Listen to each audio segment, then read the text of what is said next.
अस्सलाम वालेकुम नाजरीन, मैं हूं आपकी होस्ट समरा नाज और आप देख रहे हैं HI TV। नाजरीन, आज की वीडियो में हम बात करेंगे इंटरनेशनल फ्रॉडिये के बारे में। आज की वीडियो आपके सामने हामिद मीर के ब्लॉग के रेफरेंस से पेश की जा रही है। तो चलिए वीडियो को शुरू करते हैं। इंटरनेशनल फ्रॉडिया कौन है, इस बारे में जानते हैं। नाजरीन, सब भूल सकते हैं मगर मैं अहमदुल जिबली को नहीं भूल सकता, ये कहना है हामिद मीर का। तो चलिए इस वीडियो को उन्हीं की ज़बानी देखते हैं। अप्रैल 2003 में जब अमरीकी फौज ने इराक के दारुल हुकूमत बगदाद में सद्दाम हुसैन की हुकूमत का खात्मा किया तो वो उर्दन के रास्ते इराक में दाखिल हुआ। पाकिस्तान में जियो न्यूज की नशरियात के आगाज को अभी चंद माह हुए थे। जियो न्यूज और BBC की टीमें एक साथ बगदाद में दाखिल हुईं। वो कहते हैं कि हम सबको बड़ा इश्तियाक था कि सद्दाम हुसैन के कीमियाई और एटमी हथियारों के ठिकानों तक पहुंचकर अपनी माहिराना राय का इजहार करें, लेकिन BBC की लेस डुसेट समेत कई मगरबी सहाफियों के कुछ तहफ्फुज़ात थे। हम सब बगदाद के फलस्तीन होटल में ठहरे हुए थे।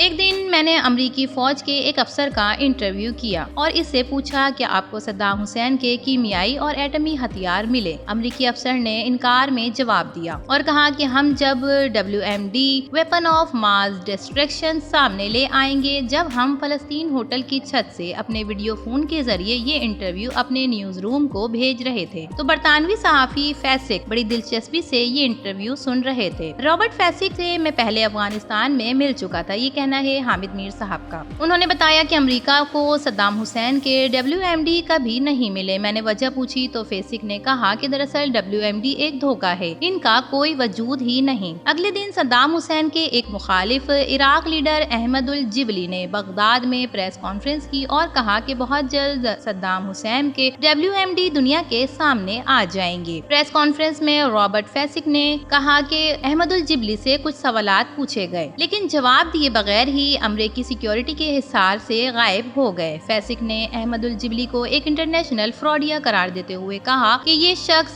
बेंजामिन नेतन्याहू का इराकी मॉडल है। रॉबर्ट फैसिक साल से मशरिक वस्ता में रिपोर्टिंग कर रहे थे और मशरिक वस्ता की पावर पॉलिटिक्स और इंसाइक्लोपीडिया उन्होंने मुझे बताया कि अहमदुल जिबली कई बैंक फ्रॉड कर चुके हैं। सबसे बड़ी क्वालिटी उनकी ये है कि अच्छी अंग्रेजी बोलते हैं और सद्दाम हुसैन का हम वतन है, लिहाजा अमरीकियों को आसानी से बेवकूफ बना रहा है। फैसिक ने कहा कि मगरबी मीडिया में सद्दाम हुसैन के WMD का बयानिया इसराइल के नेतन्याहू ने बनाया और फिर सितंबर 2002 में नेतन्याहू ने अमरीकी कांग्रेस के सामने हल्फिया बयान दिया कि सद्दाम हुसैन के पास WMD है और दुनिया को इन हथियारों से सख्त खतरात लाहक हैं, लिहाजा इराक में हमला करके इन हथियारों पर कब्जा किया जाए। नेतन्याहू 1996 से लेकर 1999 तक इसराइल का वजीर आजम रहा और दोबारा वजीर आजम बनने के लिए WMD कार्ड खेल गया। अमेरिका को सद्दाम हुसैन के WMD ना मिले, अलबत्ता अहमदुल जिबली अमेरिका के कंधों पर बैठ के पहले इराक का वजीर पेट्रोलियम और फिर डिप्टी वजीर आजम बन गया। कुछ अरसे बाद अमरीकियों को जब पता चला कि ईरान के साथ भी राब्ते में है, लिहाजा इस फ्रॉडिये को इराक से निकाल दिया गया। सन 2006 में लुबनान और इसराइल के जंग के दौरान बैरूत और रॉबर्ट फैसिक से दोबारा मुलाकात हुई।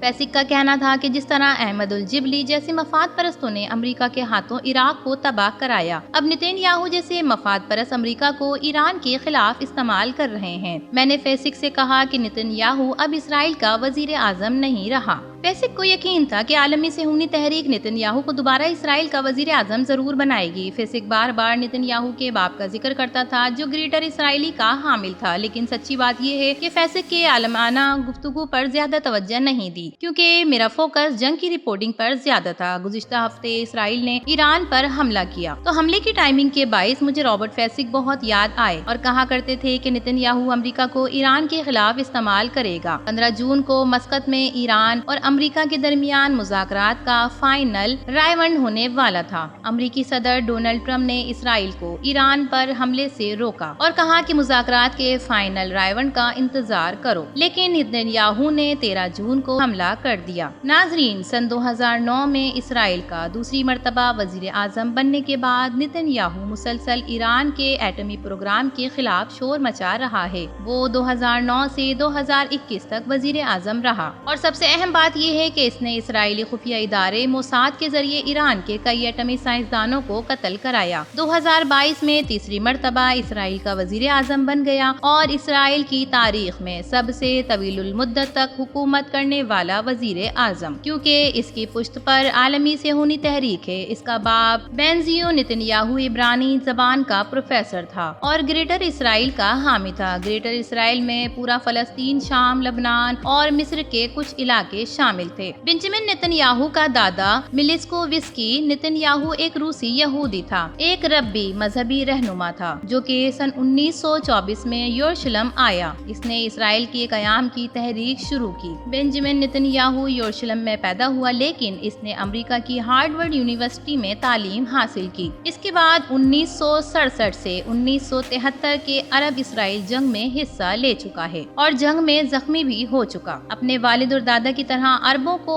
فلسطین سے جلا وطن کرنے اور گریٹر اسرائیل کے قیام پر یقین رکھتا ہے۔ اس کے مقصد کے لیے امریکہ کو استعمال کرنے کی کوشش میں ہے۔ نتنیاہو کی ہر ممکن کوشش یہ ہے کہ کسی نہ کسی طرح ایران کے خلاف جنگ میں امریکہ کو بھی گھسیٹ لے، اور وہ اسی لیے امریکی لہجے میں انگریزی بول کر امریکیوں کو یقین دلا رہا تھا کہ میں آپ کی جنگ لڑ رہا ہوں، کیونکہ ایرانی مرگ بر اسرائیل کے ساتھ ساتھ مرگ بر امریکہ کا نعرہ بھی لگاتے ہیں۔ اسی لیے میں ایران کے ایٹمی ہتھیار تباہ کر رہا ہوں۔ اس کا خیال تھا کہ جس طرح اس نے اسماعیل ہنیہ کو قتل کر دیا، ایران اس کا کچھ نہ بگاڑ سکا، تو اس سال بھی ایسا ہی ہوگا۔ اس نے ایران پر حملہ کر دیا۔ ناظرین، اس حملے میں ایران کی فوجی قیادت کا آسانی سے نشانہ بن جانا ایران کی ناکامی تھی، لیکن پھر ایران کا جوابی حملہ نتنیاہو کے وہم و گمان میں بھی نہ تھا۔ یقیناً ایران کا بہت نقصان ہوا، لیکن ایرانی میزائلوں نے اسرائیل کا غرور خاک میں ملا دیا۔ مشکل کی اس گھڑی میں پاکستان اور سعودی عرب سمیت اکثر مسلم ممالک ایران کے ساتھ کھڑے ہیں۔ یاد رکھیے، اگر اسرائیل اس مرتبہ ایران کو زیر کرنے میں کامیاب ہو گیا تو اس کا اگلا نشانہ پاکستان ہوگا، کیونکہ مودی اور نتنیاہو ایک ہی ہیں۔ نتنیاہو ایران سے زیادہ اسرائیل کا دشمن نکلا ہے۔ احمد الجبلی نے تو امریکہ کے ہاتھوں عراق کو تباہ کرایا، لیکن نتنیاہو کی رعونت نے ایران کے ہاتھوں اسرائیل کے فوجی گھمنڈ کا جنازہ نکال دیا۔ تو ناظرین، اس انٹرنیشنل فراڈیے کے بارے میں آپ کا کیا خیال ہے؟ اپنی قیمتی رائے سے ضرور آگاہ کیجیے گا۔ ویڈیو پسند آئے تو اسے لائک کیجیے، HITV کو سبسکرائب کیجیے اور ہماری حوصلہ افزائی کیجیے۔ تو پھر ملیں گے کسی اور نئی ویڈیو کے ساتھ، تب تک کے لیے اللہ حافظ۔